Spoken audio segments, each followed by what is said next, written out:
This video will continue our discussion of double integration by finding average value of a function over a plane region. So as long as we have some kind of region that's a plane, we can find an average value of that function. I'm not going to derive this formula for you. It's very similar to the other average values that you have seen in calculus. It's 1 over the area of that region, and then it's just the double integral of the function over that region. So let's find that. So the average value, let's not write in dotted lines.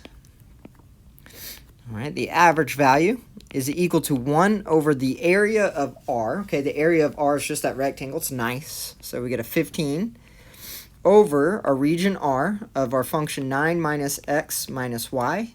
And then it really doesn't matter here which one's first. I'm just going to do dx dy. X is ran from 0, they told us, to 3.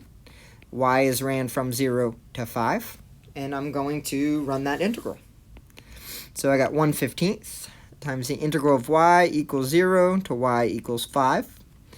Let's go ahead and integrate with respect to x. So I got 9x minus 1/2 x squared minus, and then be careful here, xy. And this is running from x equals 0 to x equals 3, and we still have our dy. 1/15 is still out there. We can't simplify, we can plug things in. Let's do that. So I got y equals 0 to y equals 5, and then we're going to go ahead and plug in our x's. So we get a 27 minus 9 over 2, and then minus 3y. And notice if I plug in x equals 0, it's all gone. So we can just put dy. All right, we get 1/15, and let's go ahead and integrate that.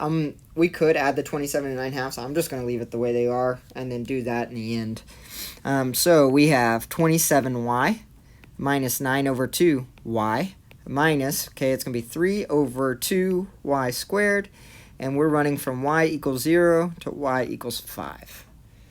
That's 1/15 times, okay, notice all the zeros are going to make it go away, so I'm just going to plug in my 5 and leave it.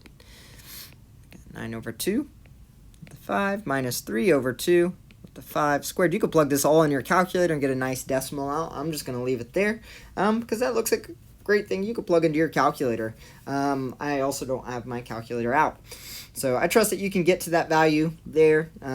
Just make sure to double check your arithmetic when you're plugging everything in. Maybe plug it in all at once, or copy that into Wolfram Alpha, or even Google will do that for you. Just be careful the way you type it.